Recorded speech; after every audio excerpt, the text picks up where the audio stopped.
सुप्रभात प्यारे बच्चों। आज की वीडियो में हम लोग जो है आपकी पाठ्य पुस्तक आरोह भाग 1 का जो काव्य खंड है, काव्य भाग है, उसमें दूसरा पाठ है मीरा। मीरा का पद पढ़ना है इसमें। तो आज हम जो इस वीडियो में मीरा के जीवन पर प्रकाश डालेंगे, जीवन परिचय बताएंगे। इनके जो है जीवन परिचय से पूर्व एक जो है पद दिया है कि घायल की गत घायल जाड़े, हियड़ो अंगठा संजोए, जौहर की गत जौहर जाड़े, क्या जाड़या जिड़ खोए। कहते हैं कि घायल की गत तो वही समझ सकता है जो घायल हुआ हो, अर्थात प्रेम में घायल व्यक्ति की पीड़ा को वही समझ सकता है जो प्रेम किया हो, जिसने अपने हृदय में जो है प्रेम रूपी अग्नि को सजोकर रखा हो। ठीक उसी प्रकार जिस प्रकार जौहर की गति जौहर ही जानता है, न कि वह जो अपना मान सम्मान खो चुका है। मतलब जो जौहर हो जाते हैं लोग, जौहर होना मतलब जैसे कि किसी का पति मर जाता है तो जो पहले जौहर ना सती प्रथा, इसमें वही कि जौहर की गति जौहर ही जाने, मतलब जो जौहर कर रहा है वही जानता है कि जौहर में क्या पीड़ा है, वह नहीं जिसने इसके पीछे अपने मान सम्मान को खो दिया है। चलिए हम अब मीराबाई की जीवन परिचय पर चर्चा करते हैं। सबसे पहले इनका जन्म सन 1498 कुड़की गांव, मारवाड़ रियासत में, मतलब इनका जन्म सन 1498 ईस्वी में कुड़की गांव, मारवाड़ रियासत, ये राजस्थान में पड़ता है। इनका जन्म राजस्थान में कुड़की गांव में हुआ था। प्रमुख रचनाएं देख लीजिए। मीरा की प्रमुख रचनाएं मीरा पदावली और नरसी जी रोमाहिरो नामक दो इनकी जो है रचनाएं हैं, जिसमें इनकी पद संकलित हैं। देखिए, जन्म और मृत्यु के बारे में दिया तो गया है, लेकिन इनकी जन्म और मृत्यु के समय को लेकर के विवाद है, कोई स्पष्ट प्रमाण नहीं है। मृत्यु के संबंध में कहा गया है कि सन 1546 ईस्वी में इनकी मृत्यु हो गई। अब देखिए, मीरा जी के व्यक्तित्व पर हम लोग चर्चा करते हैं कि मीरा जो है का व्यक्तित्व कैसा था। ठीक, और वह इतनी जो है मतलब प्रसिद्ध क्यों हुई दुनिया में, या हमारे जो है भारतीय समाज में, हमारे भारत में, हिंदी साहित्य के क्षेत्र में मीरा को सर्वश्रेष्ठ कवित्रियों में सर्वश्रेष्ठ क्यों माना जाता है। देखिए, मीरा शगुर धारा की महत्वपूर्ण भक्त कवित्री थी। मतलब शगुर धारा वा मतलब जो ईश्वर को गुण वाला मानता है, जो मानता है कि ईश्वर जन्म लेता है, उसका गुण है, उसका रूप है, उसका आकार है, ठीक, उसे शगुर कहते हैं, उसे शगुर धारा के अंतर्गत लाते हैं। तो कहते हैं शगुर धारा के महत्वपूर्ण भक्त कवित्री थी, मतलब ये जो है भक्त कवित्री थी। कृष्ण की उपासिका होने के कारण उनकी कविता में सगुण भक्ति मुख्य रूप से मौजूद है। किसकी उपासिका है? कृष्ण की उपासिका है, और यह कृष्ण को जो है एक रूप और रंग और गुणों वाला मानती हैं, ठीक है, गुण सहित मानती हैं, लेकिन निर्गुण भक्ति का प्रभाव भी मिलता है। लेकिन कहते हैं कि कहीं कहीं देखने पर ऐसा भी प्रतीत होता है कि मालूम होता है कि इनके जो है ये निर्गुण भक्त भी थी। संत कवि रैदास उनके गुरु माने जाते हैं। देखिए, इनके गुरु का नाम क्या है? देखिए, जो है हमारी जो महान कवित्री हैं मीराबाई जी, उनके गुरु थे संत रैदास। बचपन से ही उनके मन में कृष्ण भक्ति की भावना जन्म ले चुकी थी। जब मीराबाई छोटी सी थी तभी से उनके मन में कृष्ण भक्ति की भावना जाग चुकी थी। इसलिए वे कृष्ण को ही अपना आराध्य और पति मानती रहीं।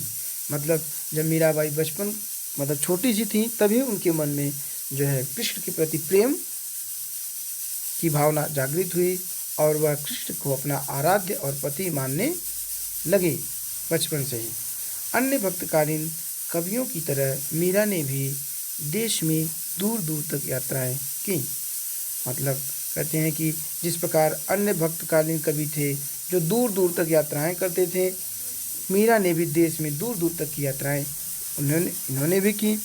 चित्तौड़ राजघराने में अनेक कष्ट उठाने के बाद मीरा वापस मेड़ता आ गईं। कहते हैं कि ये चित्तौड़ घराने में इनका जो है इनकी शादी हुई थी। चित्तौड़ घराने में इनके पति का निधन हो गया था, ये विधवा हो गई थी और इन्होंने उस समय जो है सती प्रथा था, जौहर होने की प्रथा थी कि पति मर जाता है तो पत्नी जो है अपने आप को जिंदा अग्नि में जला लेती थी। तो मीराबाई ने इसका विरोध किया और इन्होंने सती प्रथा का विरोध किया और इन्होंने अपने आप को सती नहीं किया, जिससे इन्हें जो है इनके राजघराने में तमाम जो है प्रताड़नाएँ या तमाम तरीके से कई तरीके से इन्हें जो है प्रताड़ित या पीड़ित किया गया। यहाँ से उन्होंने कृष्ण की लीला भूमि वृंदावन की यात्रा की।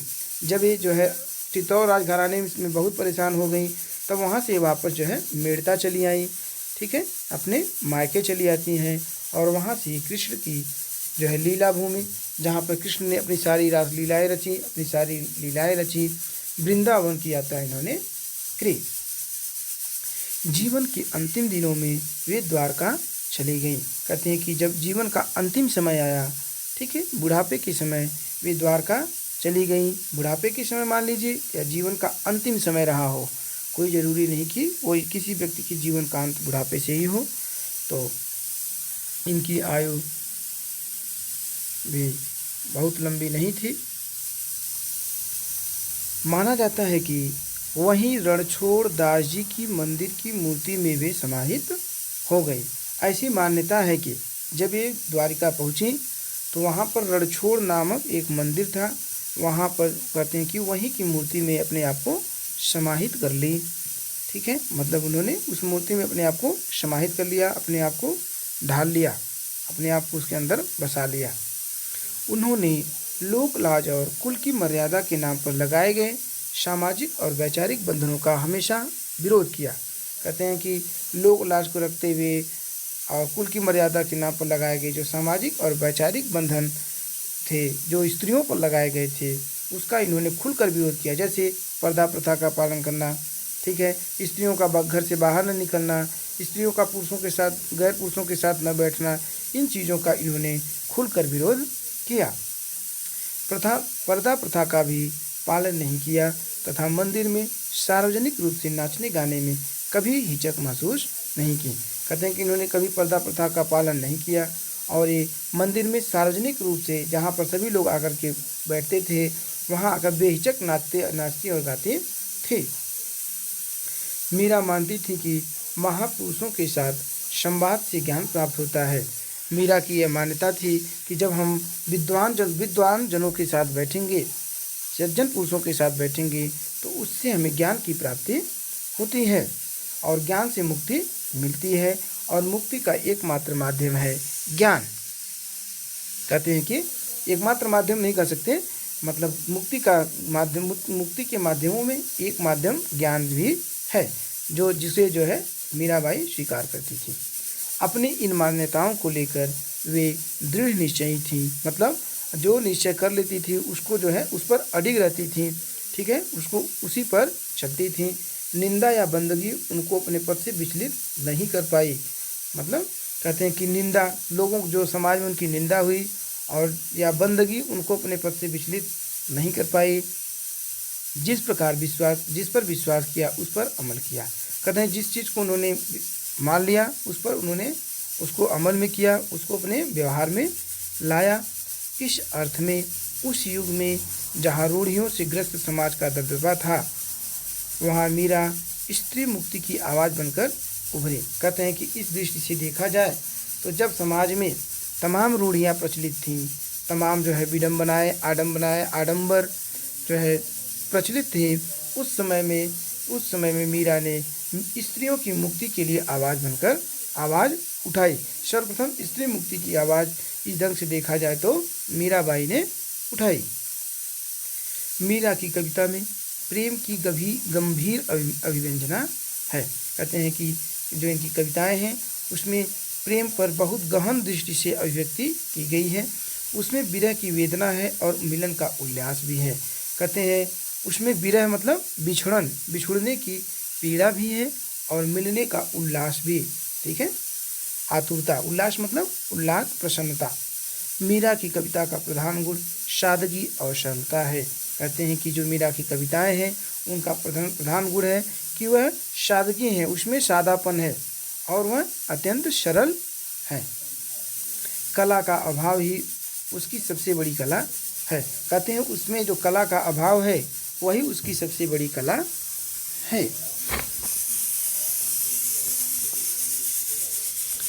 उन्होंने मुक्तक गेय पदों की रचना की, ठीक है।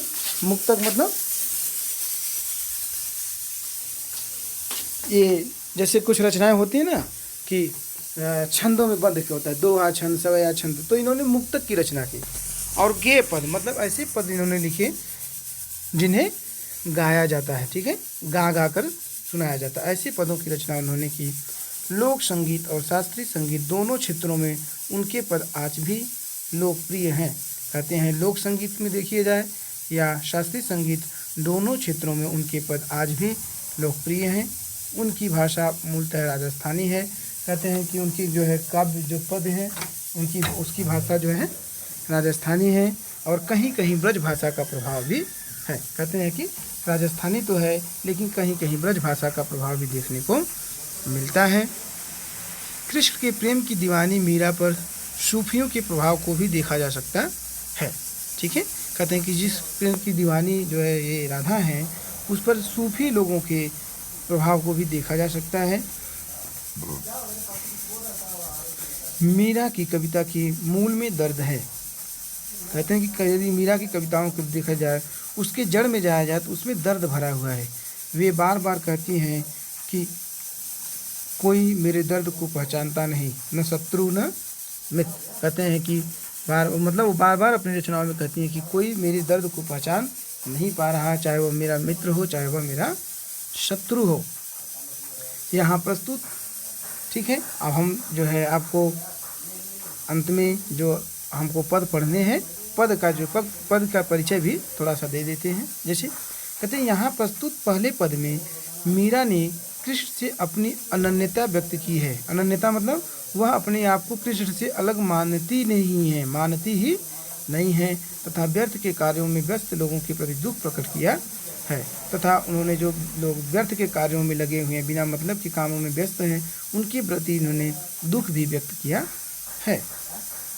दूसरे पद में प्रेम रस में डूबी हुई मीरा सभी रीति रिवाजों और बंधनों से मुक्त होने और गिरधर के स्नेह के कारण अमर होने की बात कर रही हैं। इसमें कहती हैं कि दूसरा पद जो है उसमें मीरा कहती हैं कि मैं सभी जो है रीति रिवाजों में बंधनों से मुक्त हूँ और मैं गिरधर का स्नेह होने के कारण, मैं कृष्ण प्रेमी होने के कारण, कृष्ण की प्रेमिका होने के कारण या कृष्ण की पत्नी होने के कारण अमर हूँ। दोनों पद नरोत्तम दास स्वामी द्वारा संकलित संपादित मीरा मुक्तावली से लिए गए हैं। ये जो दोनों पद हमें पढ़ने हैं, ठीक है, जो ये दोनों पद हमें पढ़ने हैं ये कहाँ से लिया गया है? जो है नरोत्तम दास जी की एक पुस्तक संकलित किया है इन्होंने, मीरा की जो है जो मुक्तावली है, जो मुक्तक है, मुक्तक रचनाएं हैं इनकी, जो मतलब कि छंद से मुक्त हैं, अलंकार से मुक्त हैं, ऐसी रचनाएं जो है उसका संकलन जो है नरोत्तम दास जी ने किया है। मीरा की जो ये मुक्तावली है, मीरा मुक्तावली नाम से उन्होंने किया है, ठीक है। और उसी पुस्तक से जो है दोनों पद लिए गए हैं, ठीक है मेरे प्यारे बच्चों।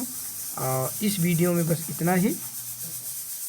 मुझे पूरा विश्वास है कि इस वीडियो में मैंने मीराबाई के बारे में जो कुछ भी बताया वो आपको पूर्ण रूप से समझ में आ गया होगा।